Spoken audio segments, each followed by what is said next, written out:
Semanas de codificação previnem horas de planejamento. Essa frase, cujo autor não encontrei, nos diz de forma irônica a importância do planejamento antes de sair codificando nosso microSaaS. Oi, sou Orlando Saraiva Júnior e ajudo as pessoas por meio do ensino tecnológico. No vídeo anterior, dei o pontapé inicial para a criação de um MVP de 2 semanas. Utilizando a metodologia PDCA, neste vídeo vou compartilhar com você o meu planejamento. O microSaaS que irei construir deve gerar dados fictícios com o propósito da criação de exercícios e cenários de testes para a carga de dados. A proposta é clara: reduzir o tempo demandado ao elaborar uma atividade, seja uma atividade docente ou testes de desenvolvimento de uma aplicação. Mas como será esse software? Como irei desenvolver? Para isso, irei compartilhar o meu processo de software. Um processo de software é uma série de atividades organizadas e interrelacionadas que levam à produção de um produto software. Ela descreve a maneira pela qual o software é desenvolvido. O processo de software atende desde a concepção inicial até a entrega e manutenção.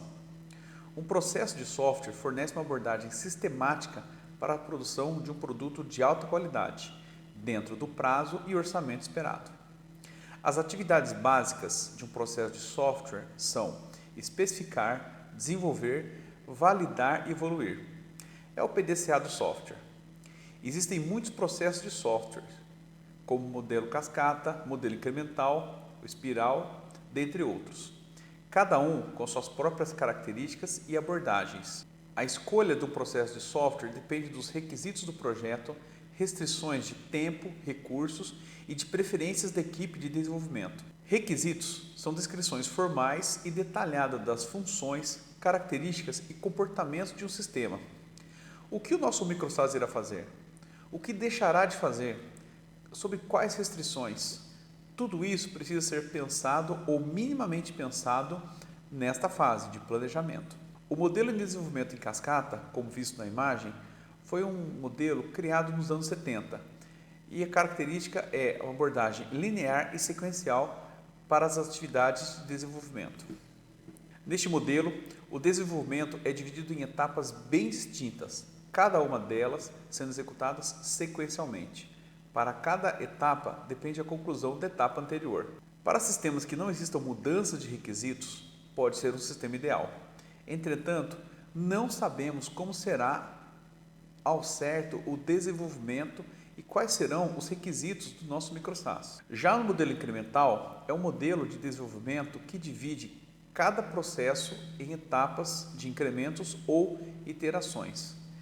Cada incremento é uma versão parcial do sistema, que inclui um conjunto específico de funcionalidades entregues ao longo do tempo, adicionando-se gradualmente novas funcionalidades. Ao contrário do modelo cascata, onde o desenvolvimento é realizado em uma única sequência linear, no modelo incremental, o desenvolvimento é feito em etapas iterativas. Esta abordagem permite que o sistema seja mais flexível e adaptativo para mudanças de requisitos. Este é o modelo que usaremos na fase de modelagem. A modelagem do sistema é um processo para representar um sistema usando diferentes técnicas e diagramas para compreender, descrever e comunicar diversos aspectos. Veja bem, o sistema hoje existe somente na minha cabeça. Como é que eu faço para tirar essa ideia da minha cabeça e colocar no papel? Como eu irei desenvolver? Posso me dar a luxo de não modelar ou sequer documentar no microSaaS. Mas isso terá um preço futuro. E acredite, será caro. Se o microSaaS vier a crescer e eu precisar adicionar novos colaboradores à equipe, que hoje é uma equipe, com certeza, sem um mínimo de modelagem, terei problemas. Se você tem uma ideia fantástica, como é que você espera que o programador que você está contratando saiba qual é o software certo a ser feito? A modelagem é uma prática essencial para o desenvolvimento de um software bem-sucedido, pois ajuda a garantir que o sistema atenda a todos os requisitos. No auxílio da modelagem do nosso microSaaS, além de compartilhar em vídeo o que pretendo desenvolver, farei uso de diagramas. Diagramas são representações gráficas que nos ajudam a visualizar e entender diferentes aspectos do sistema, processo e conceitos. Para ilustrar a importância dos diagramas, vou contar uma parábola. Na parábola, um grupo de cegos é levado a encontrar um elefante pela primeira vez. Cada um dos cegos toca uma parte diferente do elefante e em seguida o descreve. O primeiro cego, que toca a perna do elefante, diz: um elefante é como uma árvore, forte e robusta. Já o segundo cego, ao tocar o elefante, diz: não, um elefante é como uma cobra, longa e flexível. Já o terceiro cego, que toca o corpo do elefante, diz: vocês estão enganados, um elefante é como uma parede, larga e plana. E assim por diante, cada cego descreve o elefante com base na parte que está tocando, sem entender a totalidade do animal. Nosso microsas é o elefante, e cada diagrama que desenvolvemos é uma perspectiva do nosso microsas. Essa história também nos ajuda a entender o que é abstração. A abstração de um software é o princípio que permite aos desenvolvedores simplificar e gerenciar a complexidade de um sistema de software. Ela envolve a definição de um modelo que captura os aspectos essenciais de um problema ou sistema, omitindo os detalhes menos importantes. Por exemplo, nessa imagem nós conseguimos ver uma velhinha olhando o gato e ela vê só a parte peludinha do gato, o aspecto mais fofinho. Já a veterinária, ao olhar para o gato, consegue vislumbrar, abstrair os aspectos mais técnicos do gato. Existem muitas ferramentas disponíveis para criar diagrama de software. Microsoft Visio, da Microsoft, Lucidchart, Draw.io, dentre outras. Para modelagem, pretendo usar o Plant.uml.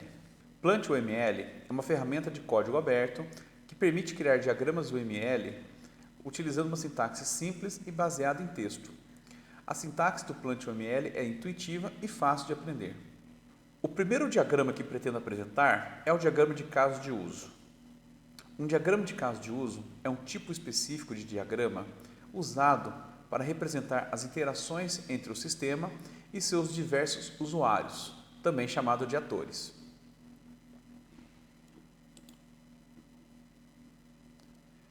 Então, visualizando o nosso diagrama de caso de uso, podemos observar o ator, usuário não logado, que interage com o caso de uso gerar nome, gerar CPF, gerar endereço e gerar e-mail. O diagrama de caso de uso ele é muito importante e tem que ser didático para que o usuário não técnico consiga enxergar quais são as funcionalidades que o software pretende ter. Dando sequência, iremos apresentar um diagrama de sequência de uma das funcionalidades do nosso microsas. O diagrama de sequência é usado para escrever grupos de objetos colaborando em uma determinada funcionalidade ao longo do tempo. Ela mostra a sequência de interações internas no software. Então, clicando aqui, essa é a proposta. Tá? Usuários não logados vão informar ao sistema web a quantidade de dados que eles querem gerar e no formato que querem. O sistema web irá validar essas entradas, solicitar a um componente chamado gerador, que vai enviar esses dados ao sistema web e o sistema web irá devolver ao usuário não logado.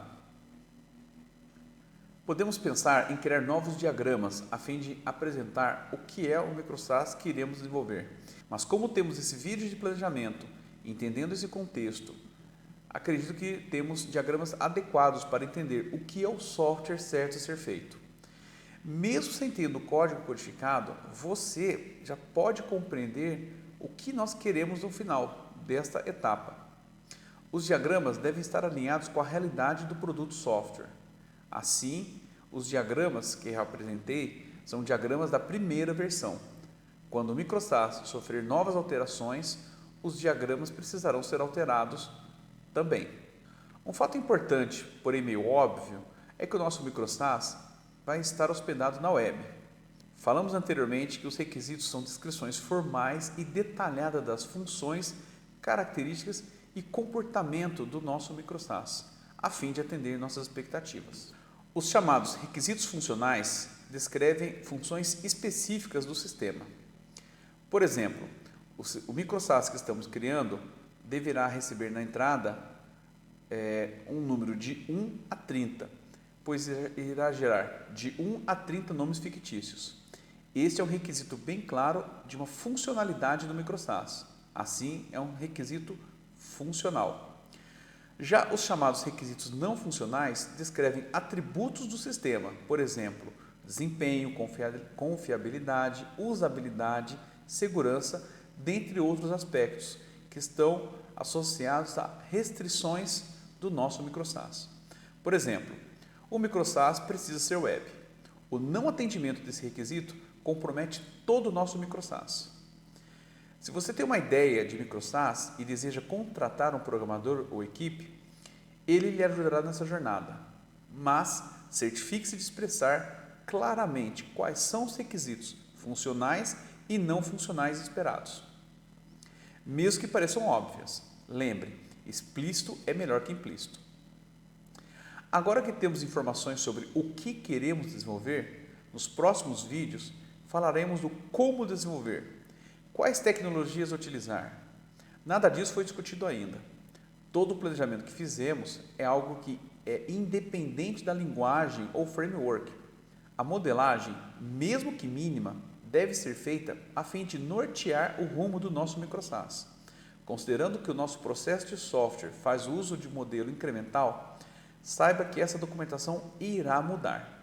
Ainda assim, fazer esse planejamento irá lhe poupar muito tempo e dor de cabeça, seja você desenvolvedor ou não.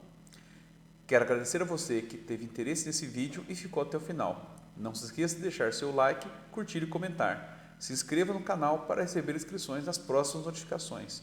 Nos vemos em breve. Tchau!